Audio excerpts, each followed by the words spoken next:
আমার ভাইয়ের রক্তে রাঙা 21শে ফেব্রুয়ারি আমি কি ভুলিতে পারি। আ আ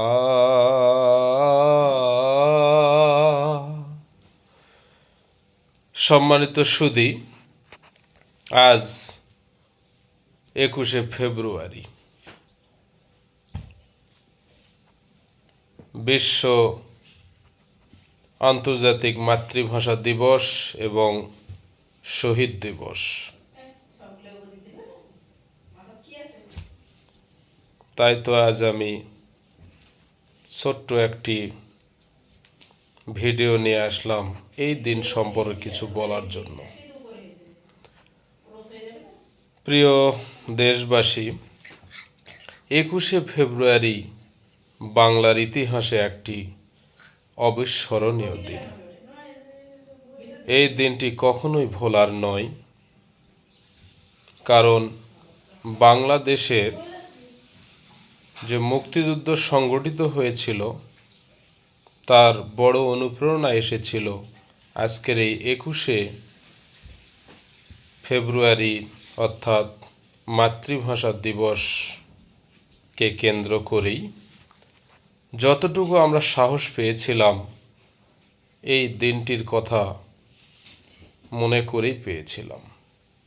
সম্মানিত সুধী, কেন আমরা এই দিনটি পালন করি? আসলে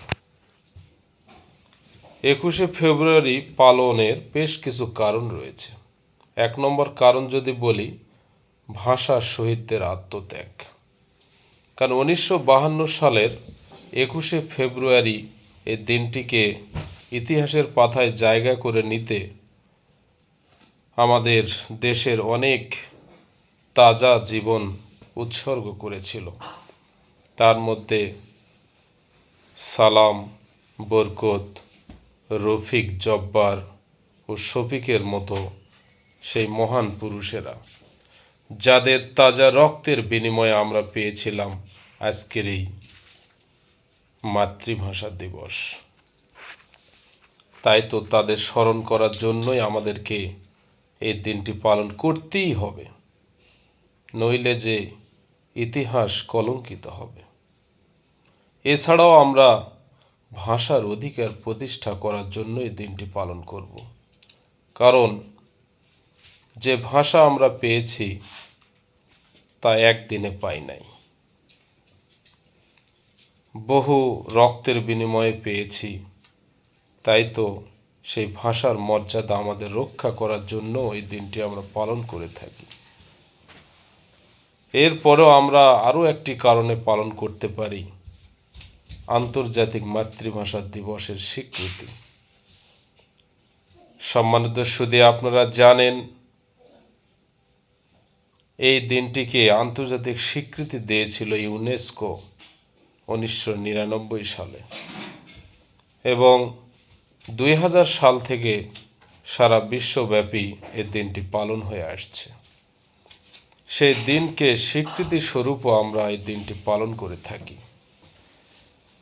এছাড়াও আমরা আরও একটি কারণে পালন করব, তা হচ্ছে আমাদের বাঙালি সংস্কৃতির চেতনা। কারণ এই সংস্কৃতি হচ্ছে আমাদের রক্তে মাংসে মিশে আছে। তাই তো বাঙালি সংস্কৃতিকে তুলে ধরার জন্য বাংলা ভাষা অপরিসীম। আল্লাহ না করুক যদি পাকিস্তানের সেই উর্দু ভাষায় আমাদের উপর চেপে যেত, তাহলে হয়তো আমাদের বাঙালিদের ইতিহাস ঐতিহ্য আর থাকতো না। যার কারণে বাংলার এই সংস্কৃতকে ধারণ করার জন্য এই ভাষা অতীব গুরুত্বপূর্ণ, এর গুরুত্ব অপরিসীম। তো যাই হোক, সেই ভাষা আন্দোলনে জড়িত, ভাষা আন্দোলনের জন্য যারা নিজেকে উৎসর্গ করে দিয়েছেন, নিজের বুকের তাজা রক্ত ঢেলে দিয়েছেন, যার কারণে বাংলা হয়েছে আজকে সমৃদ্ধশালী একটি ভাষা। পৃথিবীর বুকে এই ভাষা আজ মাথা উঁচু করে দাঁড়িয়ে আছে। তাই তাদের প্রতি বিনম্র শ্রদ্ধা জানিয়ে আজ এখানেই শেষ করছি। আসসালামু আলাইকুম।